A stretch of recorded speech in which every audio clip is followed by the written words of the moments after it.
1200 दिनों में बनाया जाने वाला टाइटैनिक सिर्फ 2 ही घंटों में क्यों डूब गया? 10 अप्रैल 1912 ये वो दिन था जब दुनिया का सबसे बड़ा और महंगा तरीन बहरी जहाज टाइटैनिक अपने पहले सफर के आगाज के लिए बिल्कुल तैयार था। उस दिन अटलांटिक ओशन बेहद पुरसुकून था और समंदरी तूफान आने का दूर दूर तक कोई चांस नहीं था। जहाज में 1500 पैसेंजर सवार भी हो चुके थे और लाखों लोग डॉक पर टाइटैनिक के पहले सफर का आगाज देखने के लिए खड़े थे। कराम टूजी के मोअज़्ज़िज़ नाज़रीन, आपको एक बार फिर खुश आमदीद। ना ही पैसेंजर्स को, ना ही अलविदा करने वाले लाखों लोगों को और ना ही टाइटैनिक के अमले को मालूम था कि जो जहाज कुछ ही देर में रवाना होने वाला है उसको बनाते वक्त 6 ऐसी गलतियां की गई हैं जो इस जहाज को बदतरीन हादसे का शिकार बनाने वाली है। नाज़रीन, आज आप जानेंगे अपने दौर के सबसे महंगे, सबसे लग्जरी और सबसे ताकतवर जहाज टाइटैनिक की 6 ऐसी गलतियां जो अगर ना की जाती तो शायद आज टाइटैनिक क्रैश होने की वजह से नहीं बल्कि अपनी कामयाबी की वजह से दुनिया में फेमस होता। आखिर ऐसी कौन सी 6 गलतियां थी जो 40 साल एक्सपीरियंस रखने वाले टाइटैनिक के कैप्टन एडवर्ड स्मिथ को भी नजर नहीं आई? कैप्टन के 40 साल के एक्सपीरियंस को तो छोड़ें, ये गलतियां टाइटैनिक ऑपरेट करने वाली कंपनी दी व्हाइट स्टार लाइन, जिसको 107 शिप्स ऑपरेट करने का एक्सपीरियंस था, उनको भी नजर नहीं आई। और तो और ये गलतियां टाइटैनिक मैन्युफैक्चर करने वाली कंपनी हार्लैंड एंड वुल्फ को भी नजर नहीं आई, जिन्होंने सिर्फ टाइटैनिक से पहले ही 500 से ज्यादा शिप्स मैन्युफैक्चर की थी। टाइटैनिक की कंस्ट्रक्शन 1907 में शुरू हुई थी और तकरीबन 3 साल का वक्त और 2000 वर्कर्स की मेहनत के बाद जहाज को तैयार कर लिया गया। अब जहाज पूरी तरह से तैयार हो चुका था, लेकिन इसको टेस्ट करने का फेज अभी बाकी था। टाइटैनिक बनाने वालों का उस पर भरोसा तब मजीद बढ़ गया जब टाइटैनिक ने अपना पहला टेस्ट रन कामयाबी से पार कर लिया था। टेस्ट पास करते ही पूरी दुनिया में मुख्तलिफ अखबारात में इसकी मार्केटिंग की गई, जिसकी हेडिंग थी अनसिंकेबल टाइटैनिक, यानी कभी ना डूबने वाला जहाज बना लिया गया है। जहाज का पहला सफर इंग्लैंड के शहर साउथहैम्पटन से शुरू होना था, जिसका दिन 10 अप्रैल 1912 मुकर्रर किया गया और जिसकी मंजिल अमेरिका का शहर न्यूयॉर्क थी। टाइटैनिक के इकोनॉमी पोर्शन में सफर करने की कीमत $30, जबकि फर्स्ट क्लास में सफर करने की $150 थी, जो आज के दौर में 3,40,000 रुपए बनते हैं। इस मार्केटिंग के नतीजे में यकायक सारी टिकट्स बुक कर ली गई और आखिरकार वो दिन आ ही गया जब टाइटैनिक अपने पहले सफर का आगाज करने वाली थी। मिस्टेक नंबर 1, दोपहर को ठीक 12 बजे टाइटैनिक ने अपने पहले सफर का आगाज कर दिया और साथ ही टाइटैनिक की गलतियां सामने आना शुरू हो गईं। कैप्टन स्मिथ को मालिकान की तरफ से डेडलाइन मिल चुकी थी कि किसी भी सूरत में 17 अप्रैल तक, यानी सिर्फ 7 ही दिनों में न्यूयॉर्क पहुंचना है। इसी वजह से कैप्टन ने जहाज की रफ्तार शुरू से ही बहुत तेज रखी थी और यही थी टाइटैनिक की सबसे पहली गलती। कैप्टन स्मिथ को मालिकान की दी गई इंस्ट्रक्शंस और प्रेशर की वजह से न्यूयॉर्क जल्द से जल्द पहुंचना था, क्योंकि ये टाइटैनिक का पहला सफर था और अगर वो न्यूयॉर्क टाइम से ना पहुंचते तो टाइटैनिक की रेपुटेशन को काफी नुकसान होता। दुनिया की कोई भी गाड़ी हो, मशीन या फिर जहाज, उनके कई ऑपरेटिंग प्रोसीजर्स होते हैं, जिनमें स्पीड लिमिट भी इन प्रोसीजर्स का एक पार्ट होता है और वो पार्ट टाइटैनिक के सफर के आगाज में ही वायोलेट किया गया था। थोड़ी ही देर में जहाज साउथहैम्पटन के पोर्ट को इतना पीछे छोड़ गया कि अब दूर दूर तक नीले समंदर के अलावा कुछ नजर नहीं आ रहा था। मिस्टेक नंबर 2, अब टाइटैनिक को चलते हुए 3 दिन गुजर चुके थे। फ्रांस और आयरलैंड में थोड़ी देर के स्टॉप के अलावा टाइटैनिक पिछले 72 घंटों से मुसलसल न्यूयॉर्क की तरफ बढ़ता चला जा रहा था।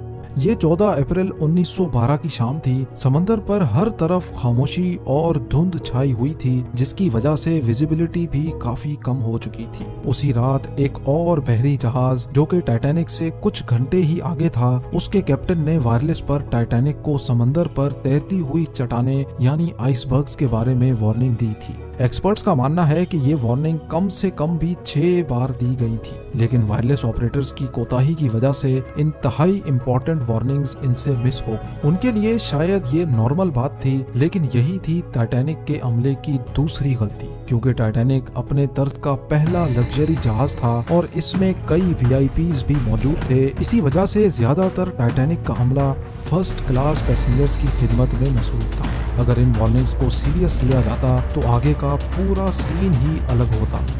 मिस्टेक नंबर 3, जहाज की स्पीड भी ज़्यादा थी और उनसे एक बहुत इंपॉर्टेंट वार्निंग भी मिस हो चुकी थी। टाइटैनिक अब तेजी से इंतहाई बेखौफ अंदाज में आइसबर्ग की रेंज में बढ़ता चला जा रहा था, लेकिन अभी भी टाइटैनिक को हादसे से बचाया जा सकता था क्योंकि जहाज के पहरेदार अलर्ट थे, जो किसी भी आइसबर्ग की इतला दूर से देखने पर ही कैप्टन को देने के लिए रेडी थे। लेकिन दूर से देखने के लिए इनके पास एक चीज मौजूद ही नहीं थी और वो चीज थी दूरबीन। जी हाँ, पहरेदार अलर्ट तो थे, लेकिन वो आइसबर्ग को दूरबीन ना होने की वजह से दूर से नहीं देख सके और यही थी टाइटैनिक की तीसरी गलती। आइसबर्ग की खबर कैप्टन स्मिथ को उस वक्त हुई जब जहाज के पहरेदारों ने खबर दी कि जहाज के बिल्कुल सामने एक फुटबॉल फील्ड की साइज जितना आइसबर्ग है।